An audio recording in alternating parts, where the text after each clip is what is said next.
कभी आपने देसी पिज्ज़ा lahmacun बना के खाया है? अगर नहीं खाया तो lahmacun पिज्ज़ा बना के खाएं। आपको ये lahmacun की रेसिपी बहुत पसंद आएगी। इसका डो तैयार करने के लिए एक बर्तन में डाल दें 1/4 कप दूध, 1/4 कप पानी, हाफ टी स्पून नमक, half tea spoon baking powder, half tea spoon चीनी, 3 टेबलस्पून जैतून का तेल, 2 कप मैदा। अच्छी तरह से मिक्स कर देते हैं। थोड़ा सा पानी और डाल देंगे इस डो को नरम करने के लिए।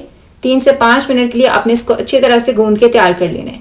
अच्छा सा डो तैयार कर लिए। अब इसको प्लास्टिक रैप के साथ ऊपर से कवर करके 15 मिनट के लिए छोड़ देते हैं ताकि ये थोड़ा सा फूल जाए। एक बर्तन में डाल देते हैं 2 ग्रेट किए हुए प्याज, 6 से 7 जवे ग्रेट किए हुए लहसुन के, half teaspoon chili flakes, 1 teaspoon curry powder, ये ऑप्शनल है, हस्बे ज़रूरत नमक, 1/3 टीस्पून रेड चिली पाउडर, टमाटर एक चॉप किया हुआ डाल दिए और 400 ग्राम डब्बे वाले टमाटर भी डाल दिए। 2 स्पाइस के लिए हरी मिर्च डाल देंगे और बीफ का कीमा इसमें डाल देते हैं 500 ग्राम।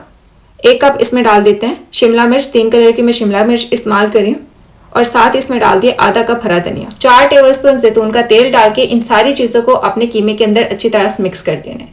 नमक मिर्च आप अपनी मर्जी से स्पाइसी और ज़्यादा कम कर सकते हैं।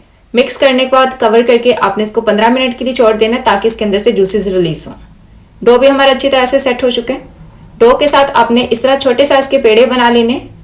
इतने साइज के पेड़े बना के आपने ऊपर से कवर करके रख देने। सरफेस पे मैदा छिड़क लें। पेड़े को थोड़ा सा हाथ के ऊपर फैला के सरफेस के ऊपर रख देते हैं। थोड़ा सा मैदा छिड़क देंगे और बेलन के साथ हल्के हाथ से बेल लेंगे। डो हमने नरम रखे, बीच में आपने साइड चेंज करते हुए इसको हल्के हाथ से बेल लेने। रोटी तवे पे बनाना चाहते हैं तो इतना बेलने के बाद डायरेक्टली इसको तवे के ऊपर रख के फिर कीमे की स्टफिंग करते हैं। मैं इसके ऊपर इतनी कीमे की स्टफिंग लगा रही हूँ। अच्छी तरह से आपने इसको फैला देना है। अगर आप इस तरह भी बनाना चाहते हैं तो रोटी के नीचे बेकिंग पेपर का इस्तेमाल कर लें, फिर आपको इसको उठाने में मसला नहीं आएगा।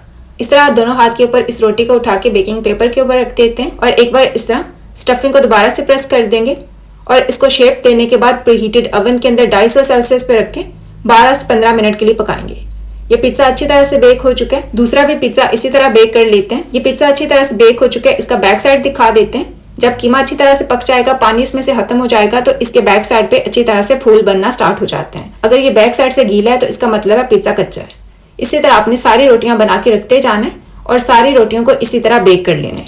सारे पिज्ज़ा हमने बना के रख लिए। ये देखें, इसके बैक साइड पे बहुत अच्छा कलर आया। ये सारे पिज्ज़ा तैयार हो चुके हैं। lahmacun को इस तरह सैलड के साथ सर्व किया जाता है। सैलड के अंदर आपने नमक, काली मिर्च और नींबू का इस्तेमाल कर लेना है और अच्छी तरह सैलड को मिक्स करके इस तरह पिज्ज़ा के ऊपर डाल के आप इसके साथ रोल बना के सर्व कर सकते हैं। अगर आपको लस्सी पसंद है तो इसके साथ लस्सी पिएं, नहीं तो दही के साथ भी खा सकते हैं।